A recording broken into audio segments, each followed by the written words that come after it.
It was yet another frustrating away day for Saints this weekend, losing 1-0 to Crystal Palace. Glen, just like the Villa and Wolves games, a solitary goal late in the first half alongside some toothless attacking from us, enough to secure all 3 points for the home side.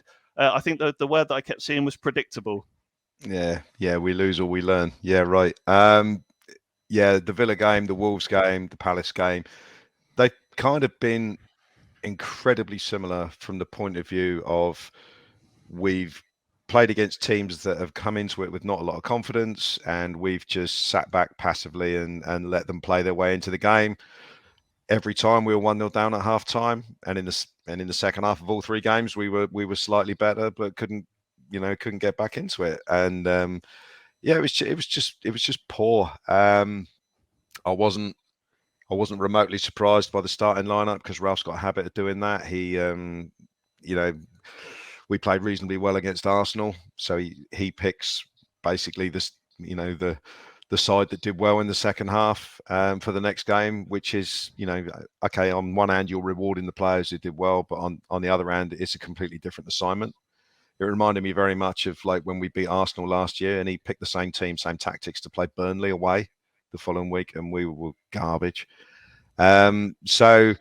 Yeah, not impressed. And I think the first 5 minutes were okay, but then sort of minutes 6 to 45 were as bad as it's been this season, and that's a pretty low bar anyway. 1-0 down. Second half, did the obvious thing, brought on Maitland-Niles, who made quite a big difference, I thought, when he came on. We seemed to play 10 yards further up the pitch, and what do you know, we caused them problems. But we missed the chances again, and I would have been, I wouldn't say I never expected us to score, but I would have been surprised if we had. There was never, it's coming, it's going to be in the next couple of minutes. So it was just kind of limp, and it was so disappointingly similar to those other 2 games. And I don't know whether to put it down to, the tactics, whether Ralph's been damaged by previous failures where we've tried to play for the whole 90 minutes at 100 miles an hour, but you can't win games in the Premier League only playing for 45 minutes. And it's happening too often, I'm afraid. And I know we got 5 points in a week a couple of weeks ago, but this seems like a major step backwards. Yeah. Steve, as Glenn said there, it did get better in the second half, or less worse, I suppose. But that first 45 minutes was almost a crescendo of chaos, wasn't it? It was up until a point, I think, because at the end of the day, while it felt as if Palace were streaming all over us, actually the back line as a sort of last line of defence actually did really well, I thought. The number of actual chances that they created, despite seemingly sort of carving us open all the time. I think Bazuni's had 1 save to make, and they flashed a couple of crosses across the face of goal where nobody's been throwing themselves at it. And I mean the goal was frustrating. That Lianco thinks he's going to get a foul, doesn't get the foul, and all of a sudden we're kind of, I think we've got probably 2 or 3 players who are, because we're on the ball, we're caught the wrong side of things and never really adjust properly. But it's I didn't think that Palace were as good as people were making out. There was a lot of they're absolutely all over us. They're this Palace team is really good, and we've been absolutely dreadful. I mean, we struggled to get out because they were using up all of their energy in the first half by pressing us high and forcing us into giving the ball away. And what we basically lacked in that first half was just a cool head and a little bit of patience. When actually you could play a little triangle around that high press, and we've done it before. We've done it in games earlier this season, and certainly in previous years with different personnel.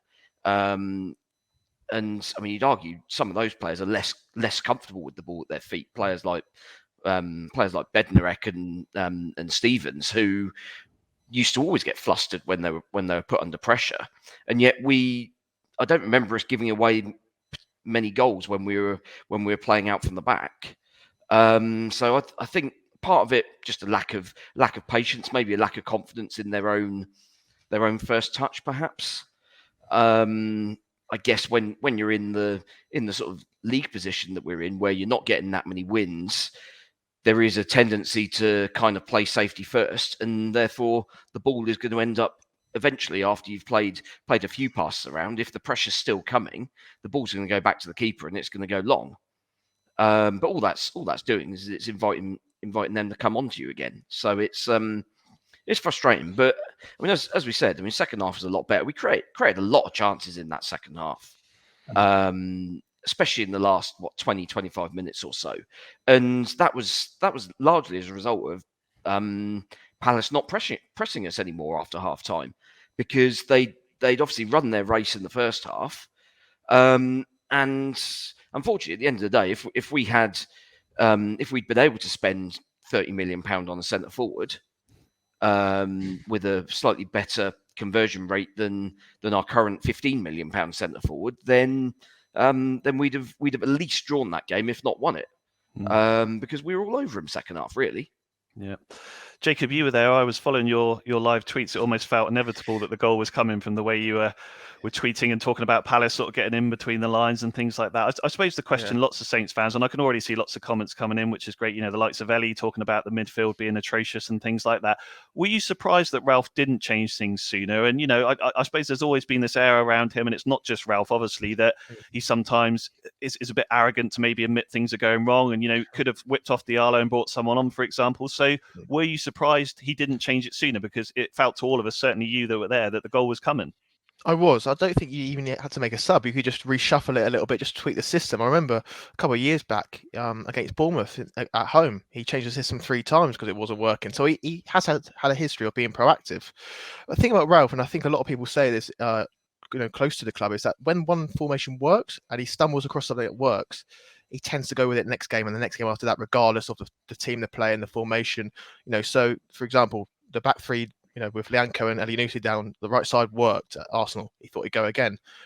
Against Leicester, Shea Adams came on. He thought from now on, we're going to kick it long. We're going to get round him. So he stumbles across these schemes, these different systems, and you know for the next 2-3 games he uses it until a bad defeat comes. So this is a bad defeat, and you know Steve was right completely. I thought Palace were flaky. I think you look at that midfield, it's very attack minded. Apart from Milojevic, they haven't got really any who can't run.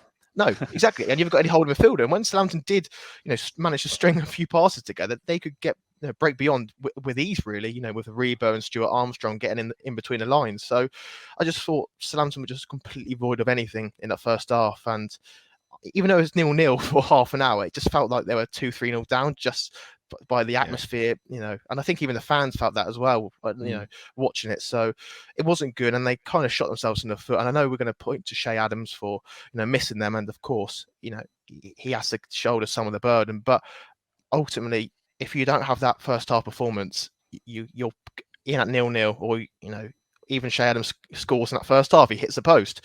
So I think it's those fine margins up front, but you've got to be better in a system. And I think Ralph, you know, and the coaching staff have got to be more proactive, because everyone saw that goal coming and it turned out to be, you know, the winner. Yeah, and Glenn, talking about the goal, I mean, everyone was kind of talking about the Zaha Lianco tussle. I know Jacob was talking about it just before we came on air and things like that. And you know, the goal frustratingly came obviously from Zaha winning the ball back from Lianco. I think most of us would agree, nothing wrong with the challenge whatsoever. And then obviously sets it up for Edouard's finish. I mean, what did you make of that tussle? And I suppose particularly from a Saints point of view, the goal. Well, I think we built it up as something that was there to be looked forward to, Lianco against Zaha, because of what's happened in the past with Zaha getting sent off and wound up. But and I myself was guilty of that as well. But when you look at it in the cold light of day, Zaha's a much better player than Lianco is. He's got, you know, he's got loads of ability. So if you take away the wind up factor, and you know, would one of them get sent off? You know, Zaha is a handful, and he will make a mug out of better defenders than Lianco is throughout the season. And if you strip away the fact that we don't like Zaha much, it's brilliant from him to chase back, win that ball, and then not only that, he's just extremely positive with it. You know, he drives forward. Mitchell's on the overlap, plays it to him. knocks it over. As Steve said, because the modern fullback is supposed to get forward ahead of the ball. The problem always comes if you give it away behind him, and that's what happens. So that's why Elyounoussi was out of position, and then you're all scrambling to get across and try and prevent the prevent the cross coming in.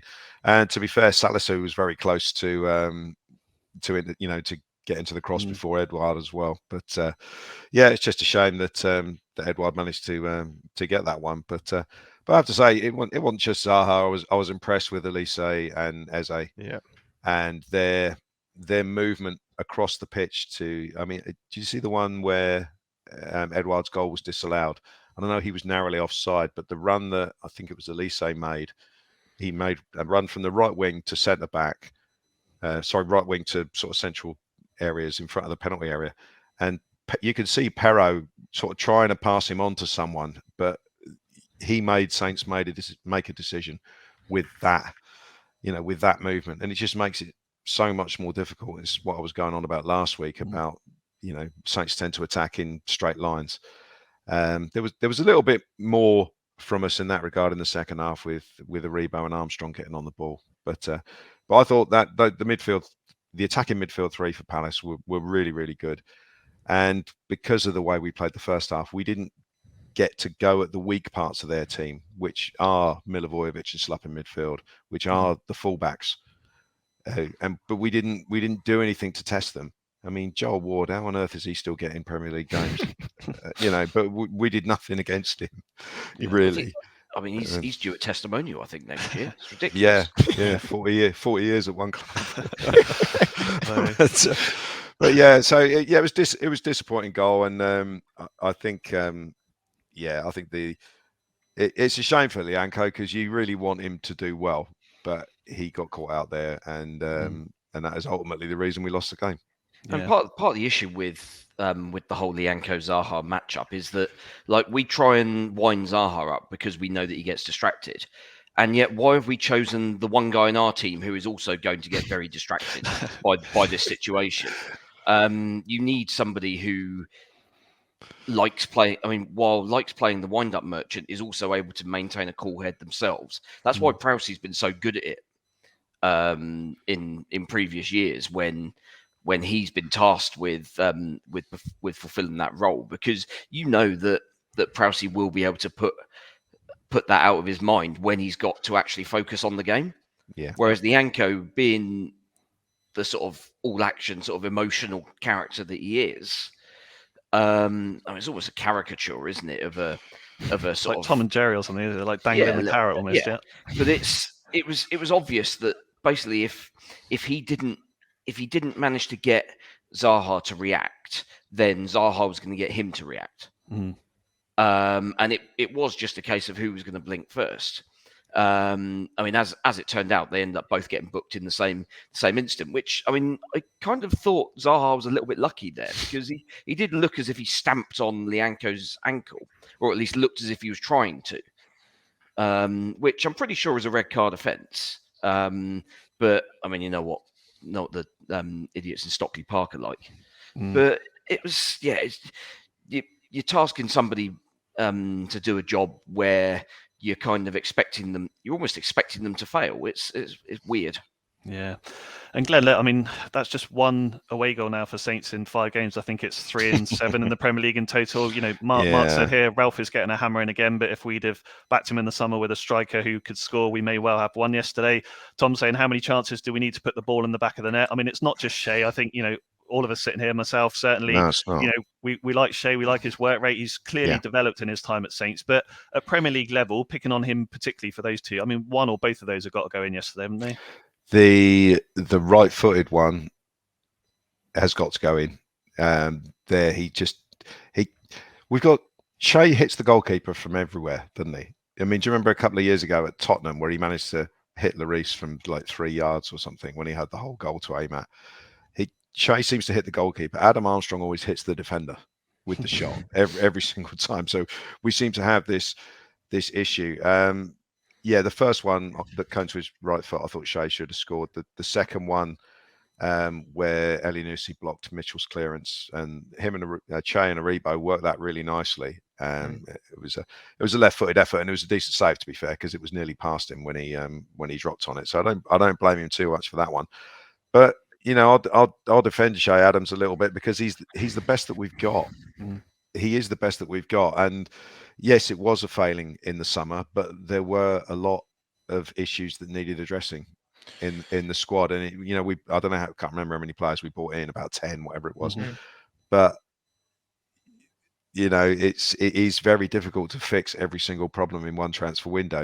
You could argue that was the most pressing problem, and it probably was. So it will. But it's also always going to be the most expensive problem. Of course it is. Yeah, of course it is. Because, and Ralph mentioned that, didn't he? You look all the way down the Premier League. There's very few clubs who have got that centre forward that would make the difference for us. And there's no guarantee, is there, that money will return goals? No. But what if I may interject? The thing that I find so bizarre is that Southampton were willing to let Che Adams go in the summer, and despite all reports, they told his people, they told Che that he can go. If you find a club with that, come out with the right fee, he can go. And now, as everyone knows, we're relying on Che Adams to score goals for Southampton. He is the goal scorer. He's the one that seems to have all the chances, clear-cut chances anyway. So I just find the complete turnaround from a guy that was on his way out to now being the guy who's supposed to be this goal scoring saviour a little bit odd and jarring. And I kind of empathise with Che. Yeah, I see SaintsFC Will has said, I've seen a lot of criticism towards Ralph again after yesterday. Whilst I'm neither Ralph in or Ralph out, I can't help but feel sorry for him when he made it clear in the summer how he wanted a centre forward. So absolutely sort of reiterating that. Just to finish off on the Crystal Palace, and do you know what, when I wrote my notes for this, Jacob, it felt like quite a negative question. But after the game yesterday, I saw you tweeted saying something along the lines of didn't seem to have any practice patterns of play going forward. Most things were off the cuff. As a manager that's been here nearly 4 years and a match day squad yesterday, that most of those players in that squad yesterday have been here 12 to 18 months. Does it not feel a little bit concerning that, this is the Premier League, it's not the Sunday League, that they haven't sort of got those practice patterns of play? Yeah, definitely. I think that's one of the reasons why I can kind of see why fans are so strongly against Ralph, in some of them anyway. It's not just the league position, because 16 is probably where Southampton have been. It's that I think they're regressing with the ball. I remember going to every game in lockdown, and they were really quite good. I know the Yannick Vestergaard who's having this purple patch, but there was patterns of play. Players getting into the red zone. Ralph would constantly shout red zone. The two strikers up front would make certain movements that you would see every single game. I felt like they were really improving with the ball, especially when Kyle Walker-Peters came in. And now you see this team, and they try and keep it tight at the back, and then when they're 1-0 down, they just tend to go all in, and they keep Che Adams up top, and then they have about 4 attacking midfielders. Even Ward-Prowse yesterday was playing as a number 10 for the last 20 minutes, and they just tend to float. And I don't really see any movements, or even towards the end, I think Joe Aribo had the ball, didn't he? And he barked for Lianco to overlap him. I thought that's probably not part of the plan. So it just seems a little bit desperate at the moment, and they're going all in too early because they haven't got that clinical forward. So I am quite concerned with what Southampton do with the ball. I know there's been a lot of we focus a lot on what they do out of possession, and they're not pressing anymore. But they don't seem to have any clear-cut ideas or concerted efforts of how to get the ball from A to B, unless you're just hitting it long to Che Adams and hoping to get a knockdown. So I think that's probably the most concerning thing for me anyway. And just briefly, Jacob, on that point then, is that something, again, back to the training ground this week, or is it something that's going to take longer? It's almost like, as you say, it's regressed so much that it's not going to be fixed in a few days. Yeah, I just find it a little bit odd. I remember going to a few games last year, and I saw Salisu take the throw in, and that was the first time I thought, okay, he's going back to this pragmatic, percentage football type of football. And I think it's probably because he hasn't got that quality anymore in terms of Danny Ings, that clear-cut striker, and they're trying to lean on percentage football, and I don't think Ralph can get that back unless he gets genuine quality in those attacking areas, or Romeo Lavia completely transforms his team again. I can see Senka Tully one saying striker's not quite Premier League class, but neither is the midfield. So it does feel like there's a few problems around at the moment. Look, just to wrap up the Crystal Palace game, then that feels like enough of the negative side of the fence. Come on then, Jacob. We all want to hear about the fact that you tweeted last night that you were pretty much the last person in Selhurst and got locked in and had to shout at security guards. So for everyone that wasn't there, or all of us, set the scene. Tell us what happened, because it sounded brilliant. Yeah, so I think after the game, Ralph had his presser. There was about 30 journalists there. I was trying to write something furiously, just trying to work out, what had happened. Time had gone on, and normally it's a steward in the media room, and they normally say, "Come on, your time's up, you've got to go." And they'd left by then. At this point, it's just me in the room with all this food, and which is, I took a few things, drinks, cup of teas, and then I got outside, and there was no one around, and every good door was shut, every turnstile was shut, and then I managed to see a security guard in the distance. Well, I saw a shadow, it was pitch black, and I just started to shout, God knows what, and he came over, and I think he was a little bit angry that they locked up without realizing that someone was still in the stadium. So yeah, I had Selhurst Park all to myself late last night. Yeah, we're going to be coming to you live at Selhurst Park tonight, really, couldn't we? So, yeah, but there we go. No, good stuff. Well, we're all glad that you made it out safely, and hopefully everyone that's listening is impressed by Jacob's new microphone. I know I saw a note from Alfie saying nice headset, Jacob. So it's good to know that Alfie's watching as well. But good stuff.